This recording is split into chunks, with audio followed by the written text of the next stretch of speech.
कि ये inhuman act था। तो ये ना किसी धर्म का था, ना किसी रिलीजन का था, तो ये एक शैतान ही था जिसने ये किया। खुदा ना करे कि ऐसा कल को ऐसा कुछ हो तो यहाँ का कश्मीरी नौजवान, यहाँ का एक नागरिक सबसे पहले गोली अपने सीने पे खाएगा और उसके बाद उनको कुछ होने देगा। पहले हमें बहुत ज़्यादा दुख है जो जितने भी लोगों की जान गई है, उसके लिए हम बहुत दुखी है। सब कश्मीरी, हर एक घर बहुत दुखी। आने वाले टाइम पे हमारा यूथ किस दिशा में जाएगा? अगर यहाँ टूरिस्ट नहीं आएंगे तो वो किस दिशा में जाएंगे? वो फ्रस्ट्रेट होके कोई गलत काम तो नहीं करेंगे। जो 22 तारीख को पहलगाम में अटैक हुआ 1-1:30 बजे के करीब, ये एक इंसानियत पे हमला था। ये अटैक खाली यात्रियों पे नहीं हुआ, ये हर एक कश्मीरी पे ये अटैक हुआ। तो यहाँ कश्मीर में है और बाहर भी जो लोग हैं जो ये समझते हैं कि कश्मीरी आतंकवादी है। कश्मीरी कभी ना आतंकवादी था ना है। कश्मीरी अभी इंडिया के साथ जुड़ चुका है। यहाँ आजकल देखा जा रहा है जिसको देखो वो जर्नलिस्ट बना फिरता है, चाहे वो सोशल मीडिया पे है या सोशल मीडिया के बगैर है। जिसको लगे अपना बाइट देता है, हुआ कुछ होता है और फैलाता कुछ है, जिससे एक नेगेटिविटी लोगों के अंदर पैदा हुई है। कश्मीरी ने बहुत सहा है। गत 40 साल में हमने आँख खोली इस दुनिया में तो अफरा तफरी ही देखी। By humanity some are brothers, by faith तो पूरा जग मेरा भाई है इस्लाम की टीचिंग्स के हिसाब से। 1988 या 87 से कभी कश्मीर ने एब्सोल्यूट पीस नाम की कोई चीज़ सुना ही नहीं। इसीलिए मैं कहता हूँ कि देश के तंत्र को एक सिविलाइजेशनल अप्रोच लेकर इस बीमारी का इलाज ढूंढना पड़ेगा। नमस्कार दोस्तों, इस वक्त हम श्रीनगर में हैं और जम्मू कश्मीर की राजधानी आप जानते हैं। लेकिन जम्मू कश्मीर इन दिनों काफी सुर्खियां बटोर रहा है। सुर्खियां इसलिए क्योंकि पहलगाम की घटना जो 22 तारीख को घटी, उसके बाद से यहां अचानक बहुत कुछ बदल गया। ऐसे भी कहा जाता है कि कश्मीर में हर 4 घंटे या चौथे दिन कुछ ना कुछ बदल ही जाता है। तो क्या अब टूरिज्म इंडस्ट्री में भी कोई बदलाव आया है? टूरिज्म इंडस्ट्री किस ढंग से अब आगे बढ़ने वाली है, या यहाँ पर कोई खतरा मंडरा रहा है, या लोग जैसे अभी हम जिस तरह की खबरें आप तक पहुंचाते रहे हैं, भेजते रहे हैं, दिखाते रहे हैं, उसमें आपने देखा कि कई लोग जो हैं वो 22 तारीख के बाद अपना टिकट बिना कटवाए यहां आए और आराम से घूम रहे हैं, टहल रहे हैं। सुरक्षाकर्मी अपना काम कर रहे हैं और जो टूरिज्म के लिए आ रहे हैं वो अपना काम कर रहे हैं। लेकिन टूरिज्म कितना प्रभावित है? क्या आने वाले समय में अगर किसी तरह की घटना और घटती है तो इस पर प्रभाव पड़ेगा? और इससे पहले की अगर हम बात करें तो देखिए, चाहे आर्टिकल 370 हटाने के समय जब चारों तरफ कर्फ्यू का आलम था तब, या उससे पहले कई ऐसे मौके आए जब कश्मीर और खासकर घाटी में एक अलग तरह का माहौल रहा। लोग आने से कतराते रहे, लेकिन पिछले दिनों, पिछले 4-5 साल से लोग आ रहे थे और खूब आ रहे थे। डल लेक के किनारे ही हम हैं इस वक्त और हमारे साथ कुछ ऐसे साथी हैं जो टूरिज्म इंडस्ट्री से जुड़े हुए हैं। और मुजफ्फर अहमद साहब हैं, बिल्कुल उधर देखिए काली टी शर्ट में। मुजफ्फर अहमद साहब के बगल में है रमीज मखदूमी जी से आप मिले होंगे। ये पत्रकार हैं और इस इंडस्ट्री को भी अच्छी तरह से जानते हैं। मेरे बगल में इधर प्रशांत टंडन जी हैं, आप मिल चुके हैं प्रशांत जी से। और इधर तारिक अहमद साहब हैं। तारिक अहमद साहब भी टूरिज्म इंडस्ट्री और इसके अलावा एनजीओज भी यहाँ पे हैं, उससे भी यानी थोड़ा जो नॉन गवर्नमेंटल ऑर्गेनाइजेशन जिसको कहते हैं और सेवा भाव से काम करते हैं ये। इनके बगल में फैसल खान काशी हैं। अभी फैसल खान काशी साहब से बात हो रही थी तो बता रहे थे कि मेरा गोत्र जो है वो कभी कुछ और होता था लेकिन अब कुछ और है। और ये मैं इसलिए कह रहा हूँ थोड़ा लाइट मूड करने के लिए, क्योंकि ये हिंदुस्तान है और हिंदुस्तान में हमारे डीएनए में क्या है ये आपको नहीं पता। और ये बात इसलिए मैं कह रहा हूँ, इसलिए भी कह रहा हूँ क्योंकि जो 22 तारीख की घटना घटी वहां पर कहा गया कि पूछ कर मारा गया कि तुम हिंदू हो या मुसलमान हो। ये कई लोगों को अभी भी बात पच नहीं रही है। ये तो वही बताए जो वहां पर लोग थे, वही लोग बताएंगे। लेकिन सच्चाई ये है कि ये हिंदुस्तान एक अलग कल्चर का देश है। यहाँ पर कोई हिंदू, मुसलमान, सिख, ईसाई ये सब नहीं, इससे इतर एक अलग धर्म, जाति सब हम लोगों ने डेवलप कर ली है। जब हमको हमारे ऊपर कष्ट आया, जब मुसीबतें आई, तो सब उस समय कोई जात पात, कोई धर्म संप्रदाय नहीं पूछा और सबने, और याद कीजिए ज्यादा पीछे जाने की जरूरत नहीं है, 75 साल पीछे 1947 में देश आजाद हुआ। उससे पहले अंग्रेजों के से जब हम लोग दो चार होते थे तो यही करते थे, तब थोड़ी पूछते थे, या अंग्रेज थोड़ी कहते थे, या हिंदू कहते थे कि नहीं हमको लड़ना है और मुसलमान कहते थे हमको नहीं लड़ना है।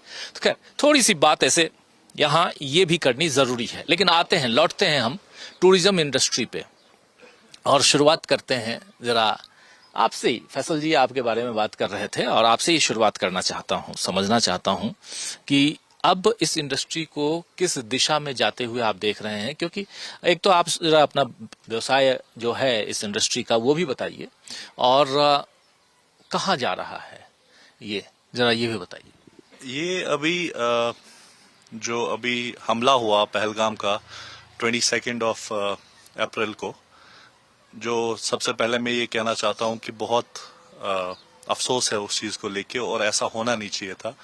ये एक बिल्कुल इनह्यूमन एक्ट था जिसने भी किया, तो जिसको अलग अलग रंग दिए गए।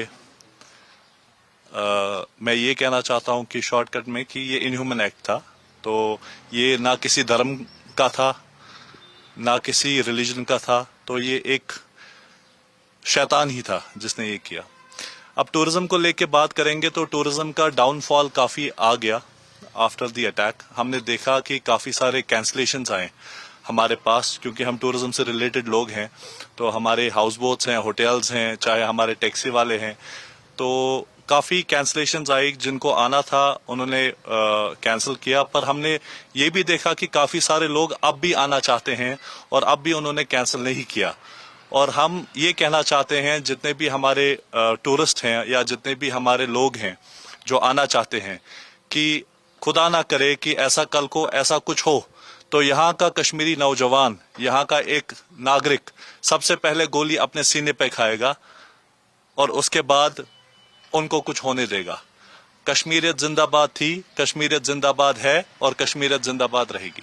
जी, कश्मीरियत की बात हमेशा यहाँ होती भी है, और आपने देखा कि जो 22 तारीख को घटना घटी उसमें भी कश्मीरी लोगों ने कई लोगों के जान बचाया, और आपने उसमें नज़ाकत अली को भी देखा है हमारे चैनल पे, उन्होंने इंटरव्यू दिया था तो वो भी आपने देखा है। और फैसल जी जो बात कह रहे हैं बहुत महत्वपूर्ण कह रहे हैं। तारिक जी भी बगल में बैठे हुए हैं, तारिक अहमद, और इनसे जब मुलाकात हुई, इनके भी आपके भी बोट हैं, और क्या क्या है, और इंडस्ट्री किस दिशा में, अभी इंडस्ट्री पे ही अगर फोकस करें तो क्या आने वाले समय में सब कुछ सामान्य होते हुए देखते हैं आप? जैसे हमने अभी कोशिश की थी, जैसे कश्मीरियों ने एक मैसेज दी थी, पॉजिटिव मैसेज आउटसाइड। पहले हमें बहुत ज़्यादा दुख है जो जितने भी लोगों की जान गई है, उसके लिए हम बहुत दुखी है। सब कश्मीरी, हर एक घर बहुत दुखी है। बट हमने बहुत कोशिश की थी इन दिनों में। उसके बाद 22 के बाद हम लोगों ने बहुत कोशिश की। मैंने खुद प्रोटेस्ट किए हैं, मैंने कैंडल लाइट भी किया था हर जगह पे, और मैंने ऐसे लोगों को देखा है यहाँ पे बहुत सारे मैसेकर जब हुए थे ना, वो लोग सड़कों पे नहीं आए थे प्रोटेस्ट करने के लिए। I honestly I am telling you, इस बार मैंने ऐसे लोगों को देखा है लाल चौक के अंदर जिन लोगों ने प्रोटेस्ट किया है, जो ना दिल से आए थे उनके लिए। मगर फिर हमने कोशिश की थी कि हम इसको फिर से रिवाइवल हो जाएगा, टूरिस्ट आएंगे, आने भी लगे थे। मैसेज बहुत अच्छी गई थी, बहुत पॉजिटिव मैसेज गई थी बाहर, और वहाँ पे चैनलों ने भी अच्छा काम किया था उसके ऊपर।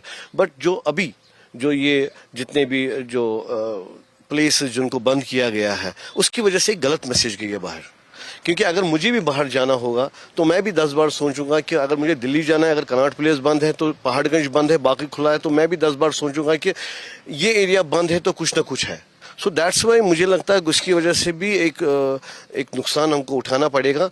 मगर इंशाल्लाह हम होप करते हैं कि आने वाले टाइम पे टूरिस्ट आए यहाँ पे, हम उनको वेलकम करना चाहते हैं जैसे हम लोगों ने किया है, जैसे हम करते आए हैं। कश्मीर में हर एक चीज़, हर एक बंदा इसी ट्रेड के साथ जुड़ा हुआ है, और कोई नहीं चाहेगा कि आप अपने ही पेट के ऊपर वो लात मारे। आप नहीं, मेरा अभी बहुत ज़्यादा टेंस है इस बारे में कि आने वाले टाइम पे हमारा यूथ किस दिशा में जाएगा। अगर यहाँ टूरिस्ट नहीं आएंगे तो वो किस दिशा में जाएंगे? वो फ्रस्ट्रेट होके कोई गलत काम तो नहीं करेंगे। तो ये इसके लिए मैं बहुत वरीड हूँ। ज़्यादा काम तो आएगा इंशाल्लाह आने, मुझे लगता है कि इस साल नहीं तो अगले साल आएगा ही। मगर जो ये यूथ है ये किस दिशा में जाएगा और इनका क्या मंशा फिर रहेगा, और ये कहाँ जाएंगे और क्या करेंगे? ड्रग्स में जाएंगे, गन उठाएंगे, क्या करेंगे, ये मुझे नहीं पता है। बट आने वाले टाइम पे मैं उसके लिए वरीड ज़्यादा हूँ। हाँ, ये चिंता का विषय जरूर है क्योंकि जो यूथ हैं, जो युवा हैं, बेरोजगारी भी यहाँ पे है और वो आखिर किस दिशा में जाएंगे अगर टूरिज्म खत्म हो जाए या टूरिज्म पर कोई ब्रेक लग जाए। जरा इधर भी आना चाहता हूँ। सबसे लास्ट में प्रशांत जी आपसे कहूंगा कि थोड़ा उधर बढ़ा दीजिएगा और आपसे भी यही पूछना चाहता हूँ मुजफ्फर जी कि क्या टूरिज्म अगर अभी कोई ब्रेक लगता हुआ दिखाई देता है आपको, और अभी पिछले दिनों और अभी में क्या फर्क आया है, और जो लोग आ रहे हैं उनसे भी बातचीत आप लोगों की होती होगी, वो क्या कहते हैं जरा ये बताइए। सबसे पहले मैं ये बोलना चाहूँगा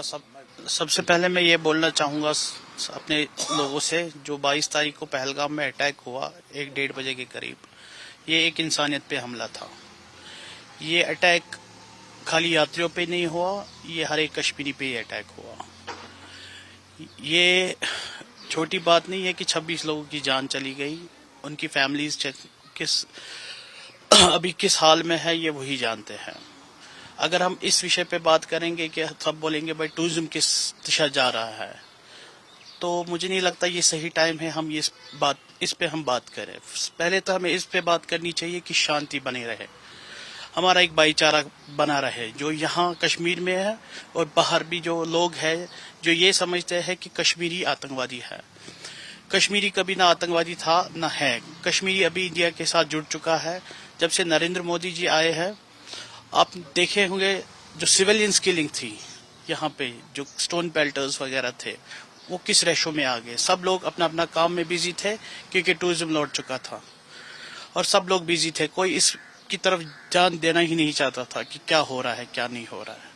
अभी जो इम्पैक्ट है, चाहे कश्मीर में है या बाहर है, हमारा मैसेज ये है सब लोगों से कि हाँ अभी टाइम है, अभी लोग पैनिक में हैं। कोई नहीं जाना चाहेगा। अभी कश्मीर में लोग मरे हैं तो अभी लोग सोचते हैं चलो हमें टूरिज्म चाहिए। नहीं, टूरिज्म नहीं, शांति है। और हमें सबसे बड़ी बात, देश के जो प्रधानमंत्री है नरेंद्र मोदी और अमित शाह जी, मैं चाहूंगा वो खुद आके एक इम्पैक्ट वाला मैसेज पॉजिटिव में दे दे और लोगों को बोले नहीं भाई कश्मीर सेफ है, अभी सब कुछ ठीक है वहां पे। क्योंकि दिन ब दिन हम देखे जा रहे हैं, क्योंकि यहाँ आजकल देखा जा रहा है जिसको देखो वो जर्नलिस्ट बना फिरता है, चाहे वो सोशल मीडिया पे है या सोशल मीडिया के बगैर है। जिसको लगे अपना बाइट देता है, हुआ कुछ होता है और फैलाता कुछ है, जिससे एक नेगेटिविटी लोगों के अंदर पैदा हुई है। ऑल ओवर इंडिया की मैं बात कर रहा हूँ, मैं खाली कश्मीर की बात नहीं कर रहा हूँ। और आजकल लोगों को बोलेंगे कुछ कश्मीर के बारे में बोलेंगे, नहीं, सब लोग मुंह फेर लेते हैं, नहीं बोलेंगे, क्योंकि पॉजिटिव मैसेज कोई देना ही नहीं चाहता था। इस इम्पैक्ट में मैं यही कहना चाहूंगा, जो भी टूरिज्म है बाहर से, हम उनका वेलकम तहे दिल से करते हैं, हम तैयार हैं उनके लिए। हम न कभी चाहेंगे आप पे कोई आँच आए। कश्मीरियत अभी जिंदा है, कश्मीरियत जिंदा रहेगी और इंशाल्लाह बरकरार रहेगी। मखदूम साहब, तीनों हमारे मेहमानों की बात ये राय ये है कि इंसानियत पे हमला था और कश्मीरियत की बात हो रही है। कश्मीरियत को अभी हम देखें तो उसकी जो बैकबोन है वो टूरिज्म है, और हमने वो लॉकडाउन का समय भी देखा, वो भी टूरिज्म के पीरियड में ही हुआ था 5 अगस्त को, और उसके बाद वो लगभग आधा सीजन बचा हुआ था जब वो लॉकडाउन हुआ है। लेकिन उसके बाद भी लोग सस्टेन कर गए। अब प्रधानमंत्री ने आर्म फोर्सेस को छूट दे दी है कि वो कार्रवाई करें, कब करें कैसे करें। वो सीसीएस की मीटिंग भी आज हो गई, उसमें भी तय हो गया। हो सकता है कि ये कार्रवाई लंबी खिंचे, हो सकता है कि छोटी हो, अभी हम कुछ नहीं कह सकते कि कार्रवाई क्या हो। कश्मीरी अपने आप को, क्योंकि कश्मीरी ने लंबी समय की इंसर्जेंसी देखी है, कश्मीर ने लॉकडाउन देखा है, अब वो साइकोलॉजिकली और इकोनॉमिकली कैसे अपने आप को प्रिपेयर कर रहा है। ये बात आपने अच्छी कही कि कश्मीरी ने बहुत सहा है गत 40 साल में। हमने आंख खोली इस दुनिया में तो अफरा तफरी ही देखी। हमें न बचपन की पता है न जवानी का पता है। हमें ये पता ही नहीं चला कि ज़िंदगी कट रही है तो कैसे कट रही है। ज़िंदगी किसका नाम है ये हमको पता नहीं है। नाइट लाइफ क्या होती है ये हमको पता नहीं। इवनिंग लाइफ क्या होती है हमको पता नहीं। डिप्रेशन के बगैर कैसे ज़िंदगी जी जा सकती है हमको पता नहीं। ब्लड प्रेशर के बगैर ज़िंदगी कैसे जी सकते हैं ये हमें पता नहीं। हम मानसिक तौर बीमार न हो हमारे युवा को ये पता नहीं। खाते पीते तो है लेकिन हमारी ज़िंदगी तो सोमालिया में रहने वाले और नाइजर में रहने वाले गरीबों से भी बदतर है, क्योंकि हमारा मानसिक सुख चैन कहीं नहीं रहा है बचपन से। इमाम अली अलैहिस्सलाम का ये फरमाना है कि कोई आपका भाई इंसानियत से है, कोई भाई आपका मुसलमान होने से है। यानी कि उन्होंने ये फ़र्क मिटा दी है कि खून के रिश्ते से भी आपके पूरी दुनिया आपकी भाई है। मेरा हिंदू है, एथिस्ट है, क्रिश्चियन है, सिख है, वो खून के रिश्ते से मेरा भाई है। ये इमाम अली अलैहिस्सलाम ने हमारे लिए क्लियर किया है। Some are your brothers in blood, some are your by humanity, some are brothers by faith. तो पूरा जग मेरा भाई है इस्लाम की टीचिंग्स के हिसाब से। अब मैं वो आदमी नहीं हूँ जो चीज़ों को लपेट में लेने की कोशिश करेगा। मैं आपको कश्मीरियत के नाम पे ये कहूँ कि कश्मीर और दुनिया का कोई भी मुस्लिम समाज हो 100% अच्छे लोग कहीं नहीं होते हैं। बैड एप्पल्स हमेशा समाज में होते हैं और वो हमेशा विनाशकारी बुद्धि के होते हैं। मैं तो करूँगा बात मुसलमानों की ही, क्योंकि मेरा फेथ मुस्लिम है। मुस्लिम्स में भी ऐसे पक्ष है जिनको रेडिकल कहा जाता है, जो कि इंसानियत के हक में काम नहीं करते हैं। इसमें कहने में मुझे कोई झिझक नहीं है। लेकिन अब आप हर किसी मुसलमान को इनह्यूमन प्रोजेक्ट करें, वो भी गलत बात है कि मुसलमानों का एक बड़ा सेक्शन ह्यूमैनिटी की तरफ है। आप जनरलाइज करके टर्म्स को नहीं ले सकते हैं। जहाँ तक कश्मीरी की बात है, कश्मीरी को आज के दिन में अपना फ्यूचर डार्क लग रहा है। उसको लग रहा है कि चीज़ें सही नहीं जा रही है और उसको लग रहा है कि ये जो भारत और पाकिस्तान का कहानी अगर लंबी खींची तो इसका पूरा ठेकरा उसके साथ ही चढ़ने वाला है, क्योंकि ये बॉर्डर इलाका है। अगर झड़प हुई तो सबसे ज़्यादा नुकसान कश्मीरी का होगा। यहाँ हर किसी को इंट्रोस्पेक्ट करने की ज़रूरत है। हमारे देश का सिस्टम को भी ये जानना पड़ेगा कि हम क्यों 10 साल 5 साल 30 साल 20 साल के बाद बैक टू स्क्वायर वन क्यों आते हैं हम। जब हम ये क्लेम करते हैं कि हमारी पॉलिसीज़ ने अब कंप्लीट पीस और प्रॉस्पेरिटी की तरफ कदम उठाया, जब सबके दिल खुश होते हैं कि बिजनेस चलेगा, कारोबार चलेगा, शादियाँ होंगी, सब जगह रौनकें होंगी, तो हम 5 साल 10 साल के बाद क्यों बैक टू स्क्वायर वन होती है। और अगर तंत्र की ये बात भी मैं कहूँगा, मैं ये नहीं कहता हूँ तंत्र अगर कह रहा है कि लोकल सपोर्ट है, लोकल टेररिज्म है या लोकलिटी सपोर्ट है, तो क्यों हो रहे हैं ये चीज़ें 40 साल के बाद भी? क्यों हमारी पॉलिसीज़ अभी उस हद तक इफेक्टिवली काम नहीं कर पाई? ये तो मैं जवाब नहीं दे सकता हूँ एज अ पत्रकार, ये तो सिस्टम ही जवाब दे पाएगा। ये काफ़ी इस वक्त हमने देखा रशिया यूक्रेन या इसराइल गाजा के वार क्या तबाही करता है, लेकिन वहीं एक सेक्शन सोसाइटी का वो भी है, वो कहता है कि एक ही दिन अगर वार हो जाए तो तमाम मुद्दे हल होंगे। हम इस दर्दनाक ज़िंदगी को काटते काटते अब थक गए हैं। तो बहुत सारे ये मुद्दे हैं। गर ज़मीनी पल्स जो कश्मीर का इस वक्त है वो काफ़ी मोरल डाउन है। पहलगाम के इस जो नरसंहार हुआ, इंसानियत का जो नरसंहार हुआ, इंसानियत के उसूलों का जो नरसंहार हुआ। किसी संजीदा घर ने शाम को खाना नहीं खाया। जो जोड़े हनीमून मनाने आए थे, honeymoon is supposed to be your most memorable time of the life, और आप वही हनीमून उनके लिए उम्र भर की यादें छोड़ आया। तो वो गालिबन अगर मेरे खिलाफ, कश्मीरी मुसलमान के खिलाफ कोई नफरत वो घर वाले रखेगी तो मुझे उनसे कोई गिला नहीं है, क्योंकि वो इस ज़मीन में एक पिकनिक मनाने आए थे लेकिन उनको लाशें उठानी पड़ी। तो इस सब को देखकर तमाम तंत्र को, तमाम सिविल सोसाइटी को जाग कर अब इस मसले का एक बार हल ढूंढना पड़ेगा कि कैसे इस मसले को हल करें, न कि हम लीपापोती करें, न कि चुनाव रैलियों में इसको यूज़ करें।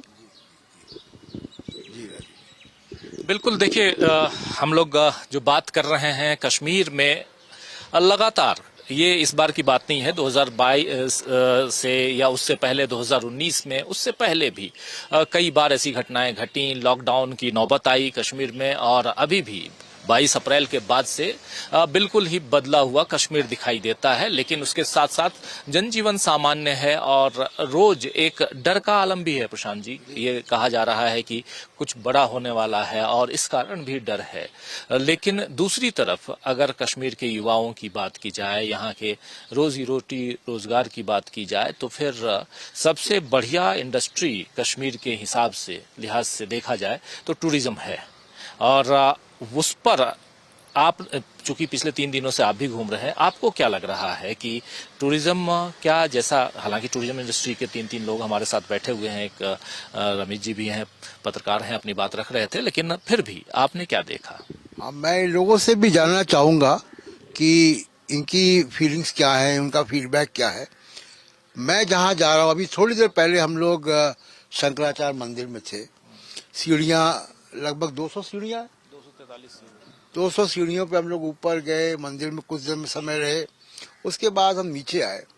और इस पूरे सफर में ऊपर से लेकर नीचे तक हमें केरल, उड़ीसा, हरियाणा, गुजरात, बिहार, दिल्ली, तमाम जगह के लोग मिल गए। लगभग आधा हिंदुस्तान का रिप्रेजेंटेशन वहाँ दिखाई दे रहा था। जहाँ हम खाना खा रहे हैं वहाँ पे भी लोग दिख रहे हैं, टूरिस्ट।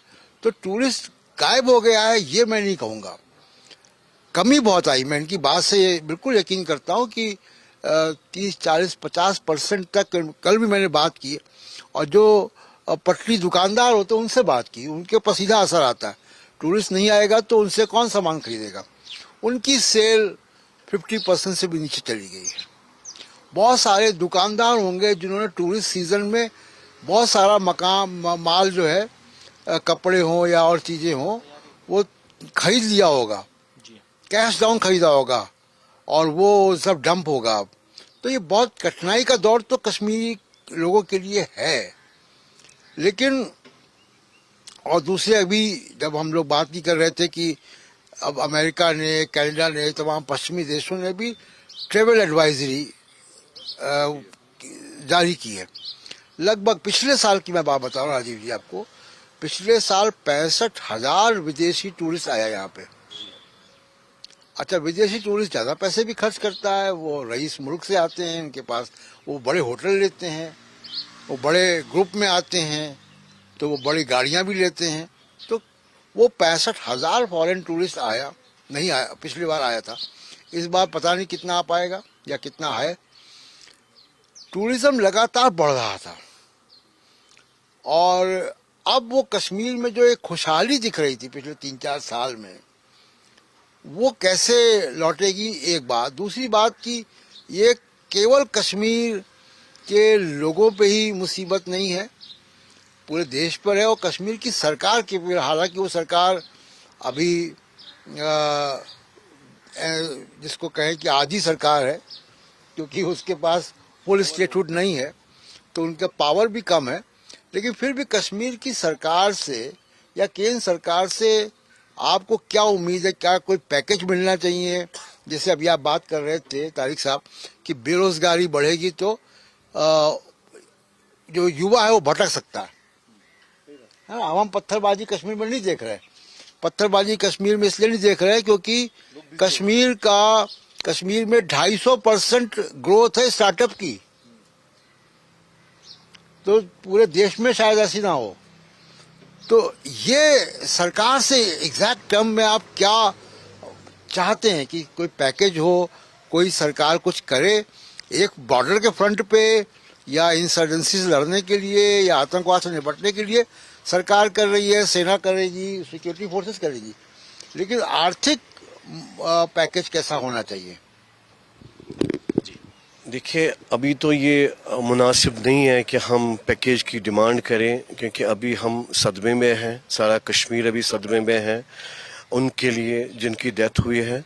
तो आने वाले समय में हाँ, अगर यहाँ पे लंबा खींचेगा तो वो तो करना ही पड़ेगा, क्योंकि मैंने ये पहले भी बता दिया है कि लोग पता नहीं किस दिशा में जाएंगे।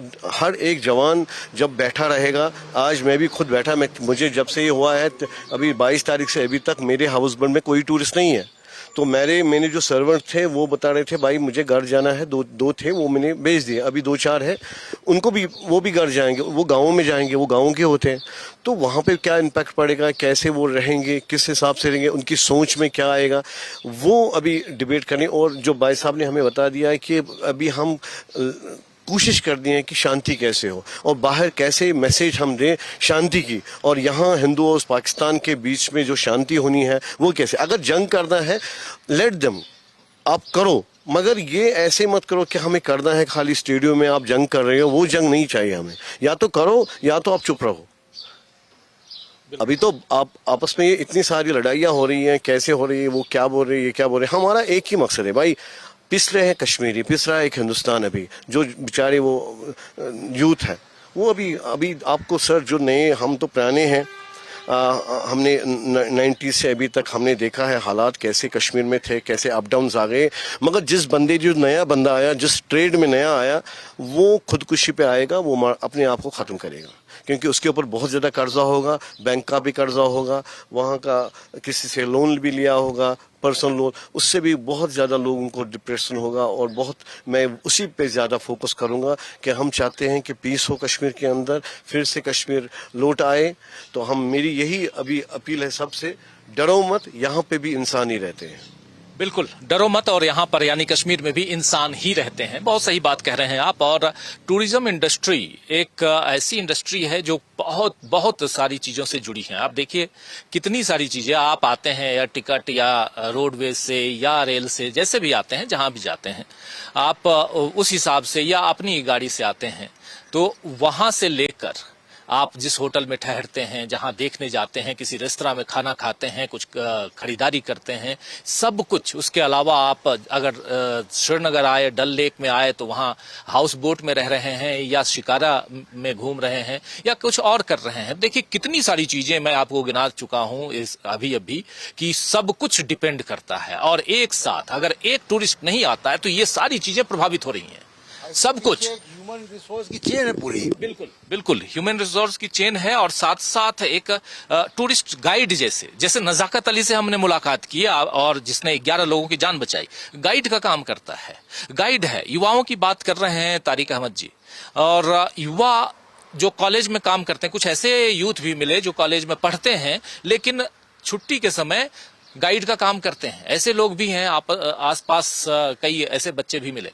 तो ये सब जो रोजी रोटी थोड़ा बहुत अपने लिए कमा लेते थे, सब कहीं ना कहीं प्रभावित होता है। और इसीलिए टूरिज्म जो है बहुत यहाँ पर उस पर इम्पैक्ट पड़ा है या पड़ सकता है अगर आने वाले समय में कुछ। एक तरफ है कि भारत की, हिंदुस्तान की सुरक्षा जो है वो चाक चौबंद रहे और इस पर किसी तरह से कोई खतरा ना आए। ये काम सरकार का है, सरकार कर रही है। लेकिन दूसरी तरफ सरकार का काम ये भी है कि कोई भी इंडस्ट्री बंद ना हो। जो प्रशांत जी कह रहे थे, बहुत इंपॉर्टेंट बात, कि अगर कोई इंडस्ट्री बंद होती है, जैसे कोरोना के समय में इंडस्ट्रीज बंद हुई, तो उस समय एक सरकार की तरफ से सब्सिडी, पैकेजेस, बाकी उसकी भरपाई करने के लिए कुछ ऐसी घोषणाएं हुई थी। लेकिन क्या कश्मीर में ऐसा कुछ पहले हुआ है? क्या आज होने जा रहा? आज होगा नहीं होगा, लेकिन पहले हुआ है क्या? एक सवाल है। जरा मैं आपसे, आप लोगों को अगर पता हो कि कश्मीर में कभी सरकार ने टूरिज्म इंडस्ट्री को आगे बढ़ाने के लिए मदद की हो। जी, कोविड में जब यहाँ पे हालात खराब हुए थे, या जब हमने देखा आर्टिकल के समय, जब यहाँ पे सब कुछ ठप हो गया था, तो जितने भी हमारे जो मरकजी सरकार थी, उन्होंने सॉफ्ट लोन्स प्रोवाइड किए थे रिवाइवल ऑफ बिजनेसेस के लिए, और काफी पैकेजेस भी मिले थे उस टाइम। तो हाँ, सरकार ने उस टाइम मदद की। और अब हम देख रहे हैं कि अभी आजकल, चलिए ये तो टूरिज्म की बात हुई, पर मैं आपके माध्यम से ये भी कहना चाहता हूँ कि जितने भी हमारे स्टूडेंट्स जो अभी पूरे हिंदुस्तान में अपना पढ़ रहे हैं, या जितने भी बिजनेसमैन अपना बिजनेस कर रहे हैं, उनके साथ भी काफी चीजें हो रही हैं, जो आपके माध्यम से मैं ये कहना चाहता हूँ कि वो बेचारे अपना रोजगार ढूंढने गए हैं, और उनके साथ वैसी मतलब हरकतें ना हो कि जिससे एक कश्मीरी डरे अपना टनल से पार जाने के लिए भी। जी बिल्कुल बिल्कुल, जी आप कुछ कह रहे हैं। अब देखिए, यहाँ पे खाली टूरिस्ट नहीं होते हैं, यहाँ पे आप देखिए कि बेलपुरी वाले कितने हैं, जो ये पानी पूरी बेचने वाले हैं, उनकी तादाद लाखों में कश्मीर के अंदर। उनके रोजी के ऊपर भी ये असर पड़ गया। और उसके साथ साथ जो हमारी नौजवान बाहर को जिनको पीटा गया है, मगर आप देखिए कश्मीरी कितने ये ना पूरे सेंस में हैं। उन लोगों ने आज तक किसी बिहारी को ऊंची आवाज में ये नहीं बोला कि आपने हमारे कश्मीरी को मारा, हम आपको मारेंगे।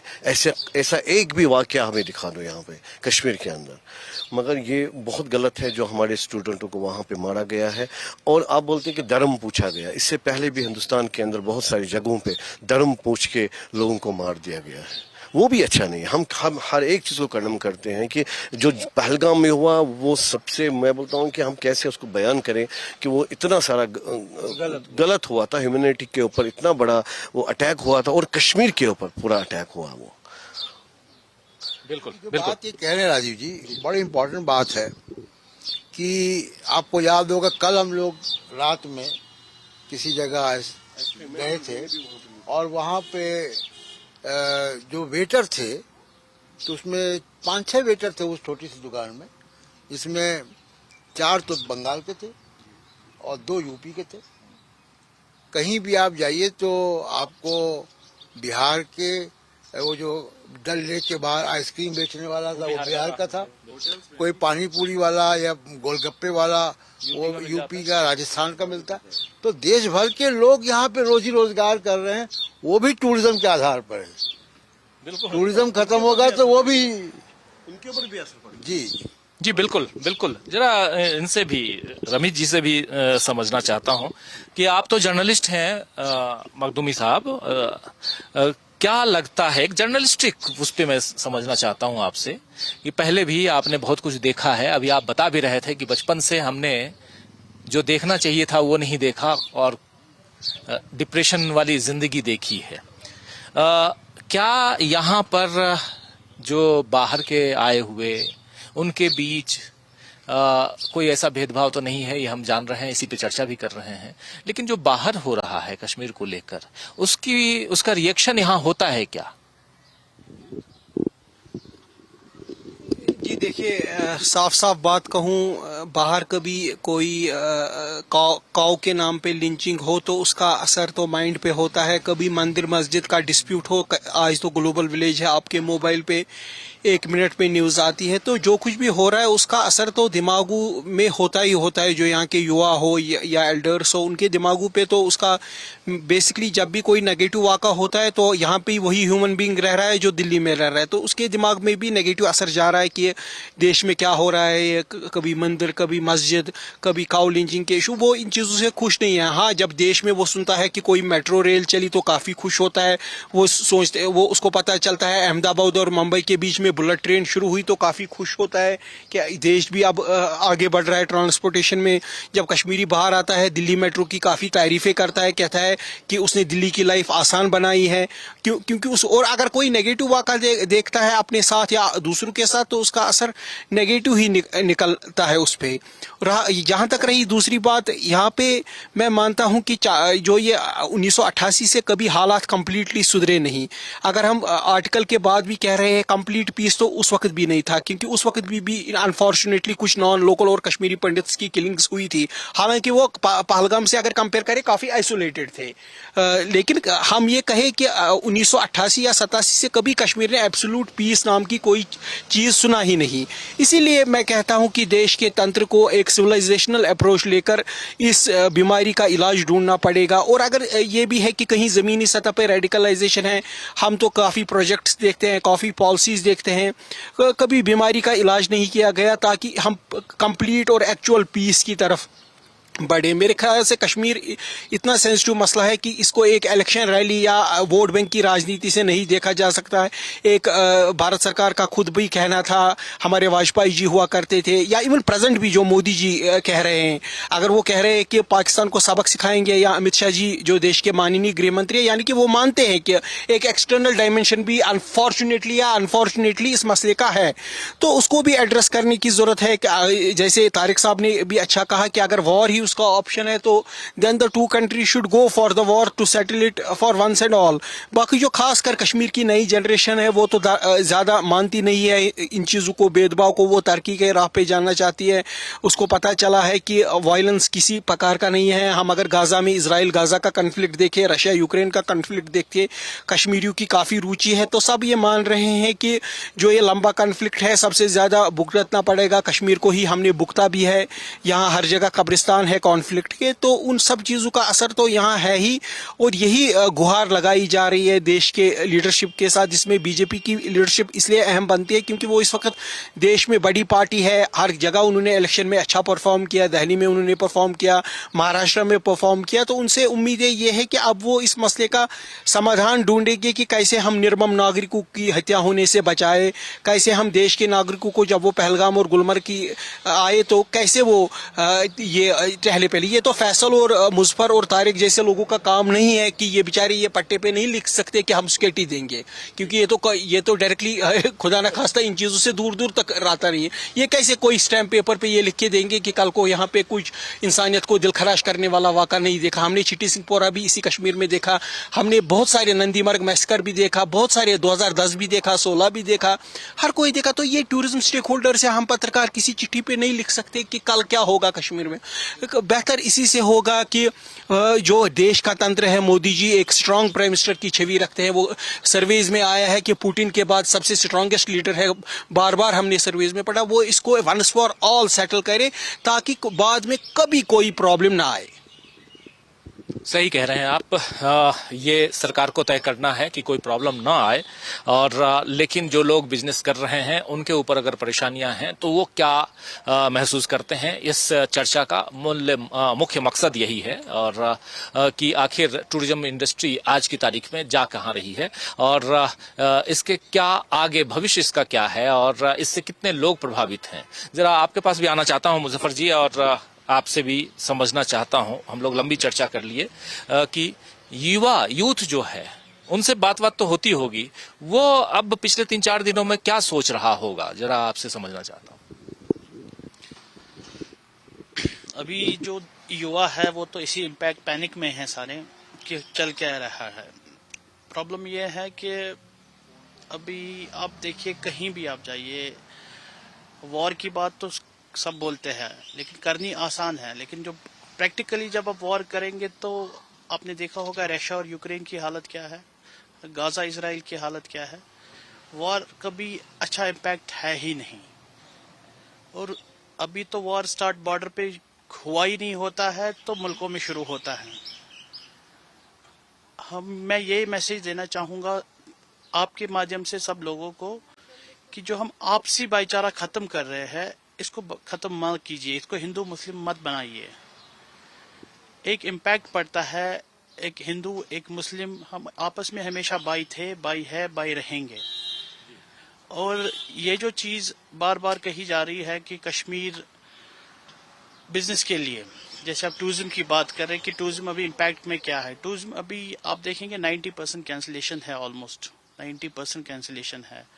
अभी अगर कुछ बचा भी है, जो भी टूरिस्ट आ रहे हैं, जब वो यहाँ आते हैं वो एक अलग सिनेरियो देखते हैं, क्योंकि वो बोलते हैं हमने सुना कुछ है, यहाँ कुछ अलग ही है, यहाँ आपका भाईचारा इतना अच्छा है कि हम और भी लोगों को अच्छा ही देना, फीडबैक देना चाहेंगे। क्योंकि वहाँ जो सोशल मीडिया के जरिए वहाँ उनको कुछ दिखाया जा रहा है, यहाँ कुछ अलग ही इम्पैक्ट है। और हमेशा मैं चाहूँगा कि पॉजिटिव बोला जाए, पॉजिटिव इम्पैक्ट पड़ना चाहिए हर किसी इंसान के लिए। बिल्कुल पॉजिटिव इम्पैक्ट, पॉजिटिव बोला जाए और इम्पैक्टफुल हो, ये भी जरूरी है। लेकिन कश्मीर के हालात बहुत तेजी से बदल गए, और उसके बाद जो कुछ यहाँ हो रहा है वो हम आप तक पहुंचा ही रहे हैं। और इसमें टूरिज्म इंडस्ट्री आज की तारीख में कहाँ है, क्या इसमें काम करने वाले लोग, इस इंडस्ट्री के जो वरिष्ठ लोग हैं वो क्या सोचते हैं, यही हम आप तक पहुंचा रहे थे।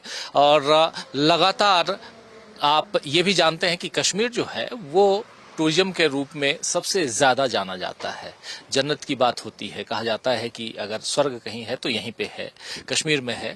तो कश्मीर फिर भी मैं कहूँगा कि आप आइए और यहाँ लुत्फ उठाइए, यहाँ की वादियों में जहाँ जहाँ जाना चाहते हैं जाइए। कुछ एडवाइजरीज हैं और उसका पालन जरूर कीजिए, लेकिन बहुत जरूरी है कि आप कश्मीर में जब इतनी चिंता हो रही है, जो हम लोग अभी बात कर रहे थे टूरिज्म को लेकर, इतनी चिंता हो रही है, तो इसका मतलब साफ है कि कश्मीर के लोग सोचते हैं कि जो सामान्य परिस्थितियां बनी हुई थी वो फिर से निर्मित हो। तो आज इस कार्यक्रम को यहीं समाप्त करता हूं। बहुत बहुत शुक्रिया अदा करता हूं आप तमाम साथियों का, आप सबका। साथ में प्रशांत टंडन जी हमारे साथ जुड़े रहे, आप सबका भी। और कुछ और ऐसी ही बातों, खबरों के लिए आप जुड़े रहिए हमारे साथ और देखते रहिए डीवी लाइव। नमस्कार।